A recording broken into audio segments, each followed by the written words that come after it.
Et yo les gens, comment ça va bien? C'est Lightmall et on se retrouve pour une nouvelle vidéo que vous m'avez beaucoup demandé.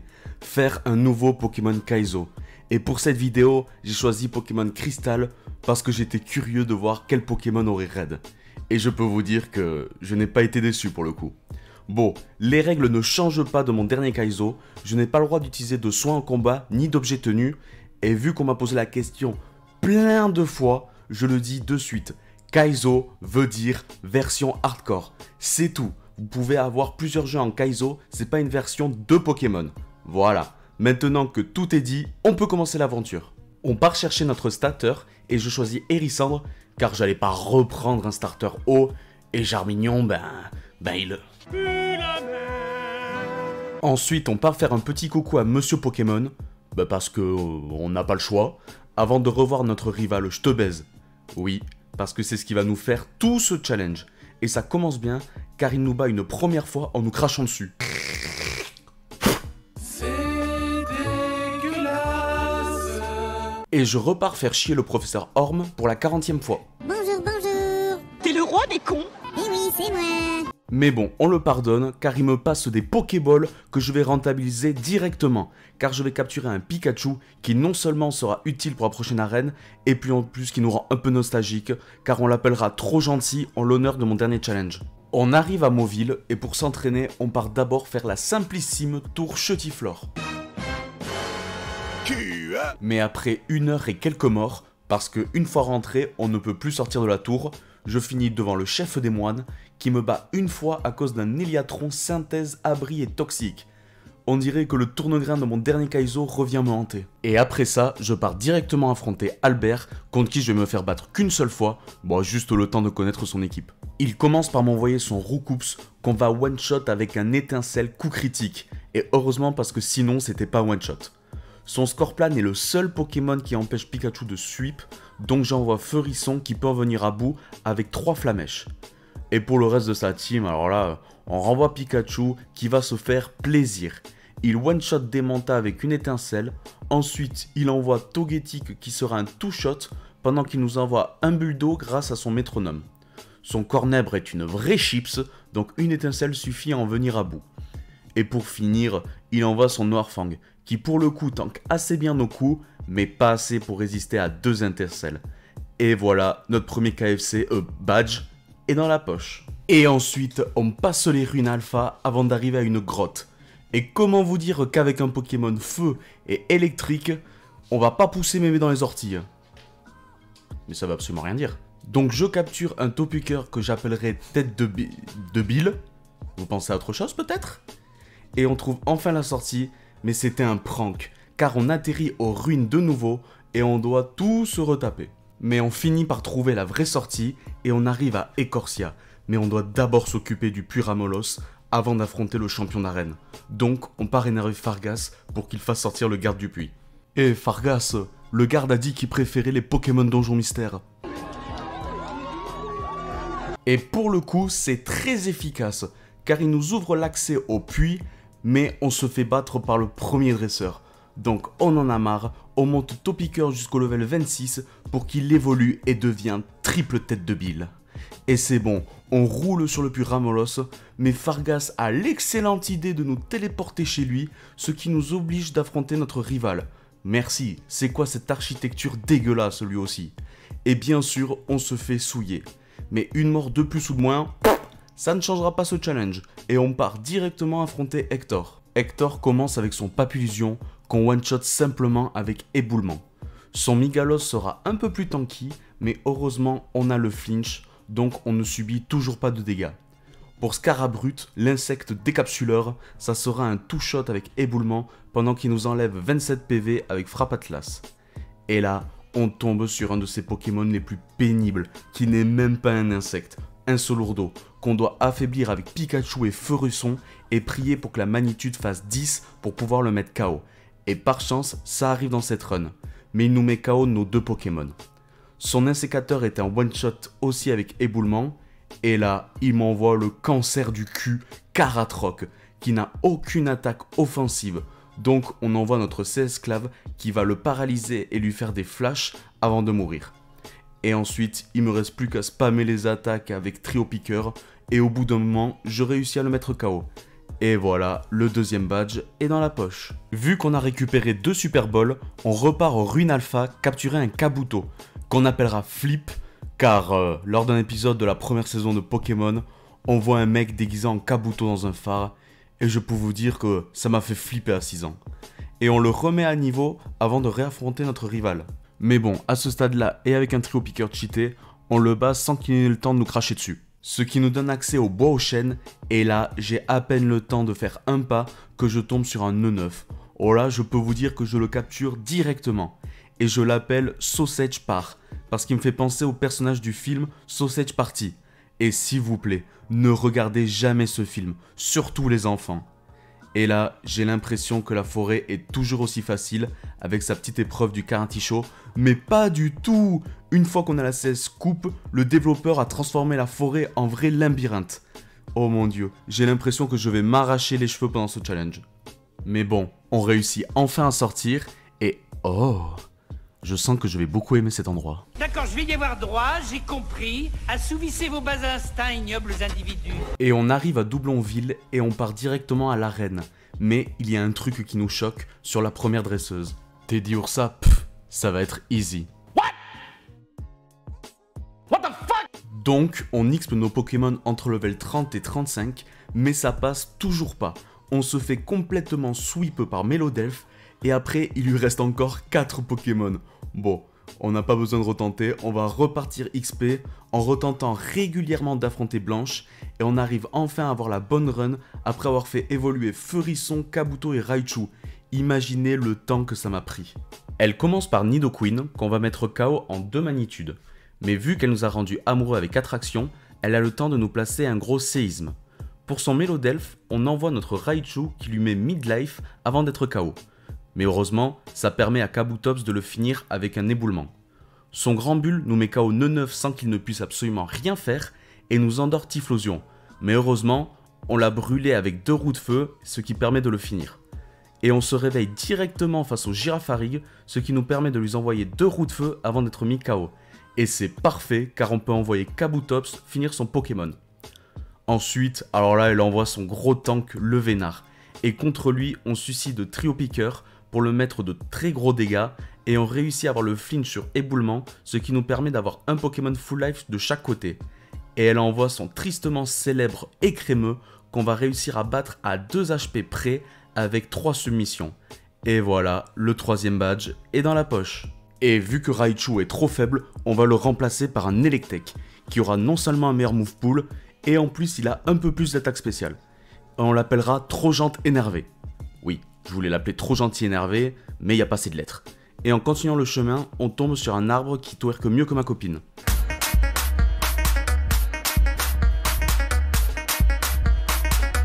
Mais il nous sert à rien, donc on le met KO et nœud 9 apprend Psycho au level 43. Donc vu qu'on a toutes nos attaques, on le fait évoluer avec une pierre plante en noix de coco, et c'est bon, toute notre team est évoluée, il nous manque juste un Pokémon. Mais maintenant, même les chemins classiques, on les transforme en labyrinthe. Mais bon, ça m'étonne même plus du développeur, et une fois traversé, on arrive à Rosalia, où on va affronter les danseuses en kimono, qui sont faciles, car on peut se soigner entre chaque évolution. Ensuite, on part à la tour cendrée affronter notre rival, qui nous pose toujours pas de problème. Notre team est très bonne face à la sienne. Et ça nous permet d'aller voir les légendaires, juste pour leur faire un coucou, car on les utilisera absolument jamais. Mais c'est là que les problèmes vont commencer, avec cette arène de merde. Un petit con, casse-couille, qui prend la tête, d'accord, hein? Un espèce de petit enculé, de merdeux, qui chiale sa race toute la journée. Voilà ce que t'es, connard, connard. Mais après un petit moment, on arrive à Mortimer, qui commence avec le Pokémon le plus rapide du jeu, Nanstanfer, qui nous met Electek dans le rouge et empoisonné, mais bon, on le sauve en envoyant au casse-pipe Sabelette, avant de finir Nanstanfer avec un éboulement de Trio Piqueur.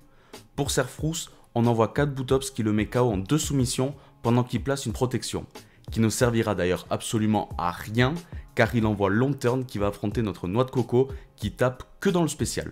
Donc c'est parfait, on le met KO sans perdre de points de vie grâce à Giga Sensu, et il envoie Feu Faux Rêve, son Pokémon le plus pénible à cause de hypnose et ombre nocturne. Mais on le met KO avec une magnitude 9 et une magnitude coup critique. Sur ce coup-là, on a eu beaucoup de chance. Mais paix à son âme, Typhlosion nous a quittés en faisant 0 dégâts. D'ailleurs, il a servi absolument à rien. Son Octali fait 0 dégâts, mais nous non plus, car c'est un gros tank qui se soigne et qui en plus rend confus.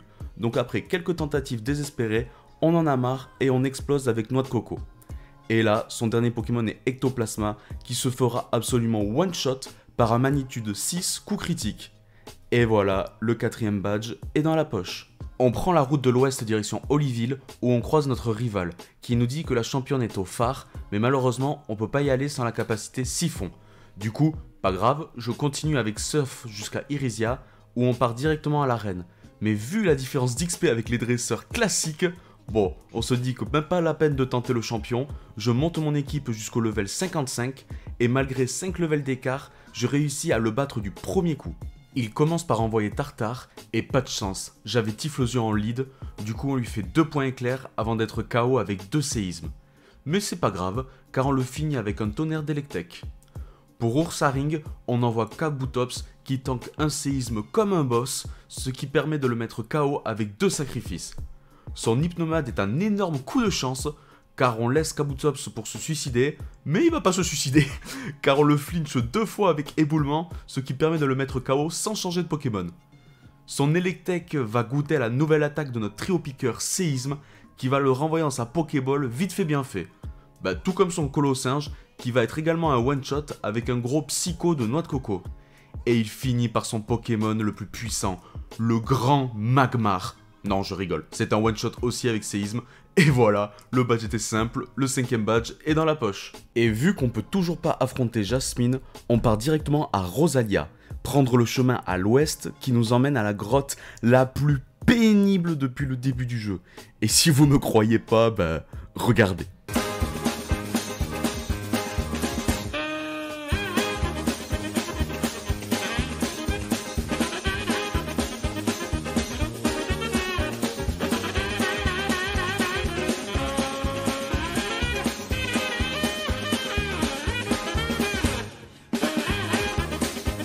Bon, Bobby, après 1h30 de route, il a enfin fini la grotte. On peut le laisser tranquille. Des explosions. T'es vraiment qu'une pute. Oh, laisse-moi goûter tes larmes, Scott. Comme tes larmes sont douces. Mais on réussit enfin à trouver la sortie et on arrive à Akaju, où on part directement au lac Colère. Mais il y a un tout petit problème, c'est que je ne trouve pas le chemin pour y entrer.